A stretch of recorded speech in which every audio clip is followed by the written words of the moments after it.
رات کے اندھیرے میں سڑک کنارے گزرنے والے ایک شخص کی نظر اچانک ایک سوٹ کیس پر پڑی، یا اگر یوں کہوں کہ سوٹ کیس سے آنے والی شدید بدبو اور اس کے کناروں سے باہر نکلتا ہوا خون اس نے اسے رکنے پر مجبور کیا۔ وہ چند لمحوں کے لیے وہیں شاکڈ ہو گیا۔ سامنے سڑک کے کنارے ایک عجیب و غریب سوٹ کیس پڑا تھا۔ چند ہی لمحوں بعد پولیس کو اطلاع دی گئی۔ سائرن بجاتی ہوئی پولیس موبائل موقع پر پہنچی۔ علاقہ فوری طور پر چاروں طرف سے سیل کر دیا گیا۔ لوگ جمع ہونے لگے۔ ہر چہرے پر خوف، تجسس اور بے یقینی صاف نظر آ رہی تھی۔ اور پھر جیسے ہی پولیس نے وہ سوٹ کیس کھولا، وہاں موجود ہر شخص کی آنکھیں پھٹی کی پھٹی رہیں۔ سوٹ کیس کے اندر ایک نوجوان لڑکی کی لاش تھی، عمر تقریباً 30 سال۔ لاش اکڑی ہوئی تھی، ہتھوڑے کے وار سے مار کر سر بری طرح کچلا گیا تھا۔ چہرہ مکس کیا گیا تھا، آنکھیں باہر نکلی تھیں، ناک اور کان کٹ ہوئے تھے اور سر پر شدید ضرب کے نشانات موجود تھے۔ لیکن سب سے ہولناک بات یہ تھی کہ لاش کی دونوں ٹانگیں موجود نہیں تھیں۔ ایسا محسوس ہو رہا تھا لاش کے ساتھ جیسے انتہائی بے رحمی سے نکالی گئی پرانی دشمنی ہو۔ لاش کے پاس کوئی آئیڈینٹی کارڈ یا فون موجود نہیں تھا۔ پولیس کو اسی دوران ایک کال موصول ہوئی۔ سر، یہاں ایک انسان کی 2 ٹانگیں ملی ہیں مگر دھڑ موجود نہیں ہے۔ اس بلائنڈ مرڈر کے پیچھے آخر کون تھا؟ یہ کیس پولیس کے لیے پہیلی بن چکا تھا اور انویسٹیگیشن آفیسرز اپنے اصل امتحان میں داخل ہو چکے تھے۔ آخر لاش کس کی تھی؟ اتنی بے رحمی سے قتل کیوں کیا گیا تھا؟ اور اس کا قاتل تھا کون؟ یہ سب آپ کو پتا چلے گا، مگر اس سے پہلے میں آپ سب سے کہوں گی کہ تھنک کرائم کو سبسکرائب کر لیں۔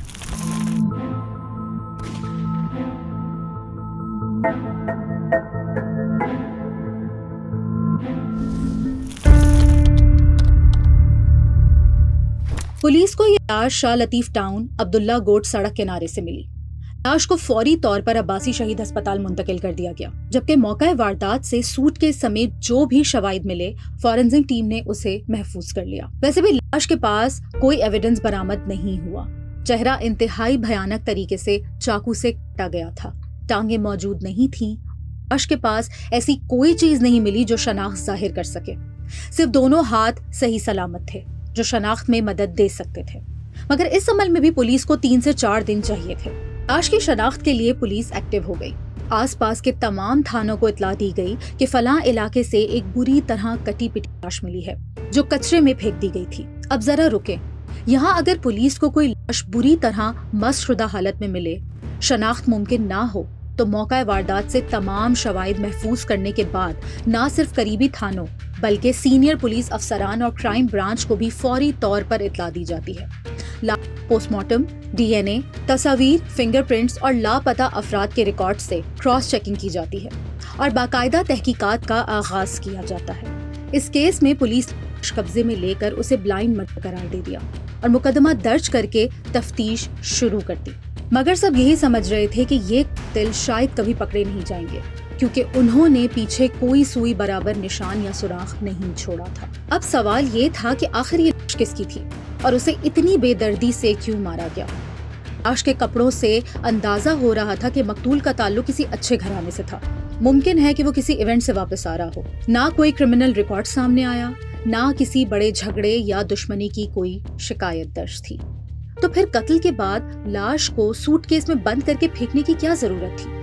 اتنی خطرناک دشمنی آخر کس کی تھی اور کیوں؟ یہ کہانی کا صرف آغاز تھا۔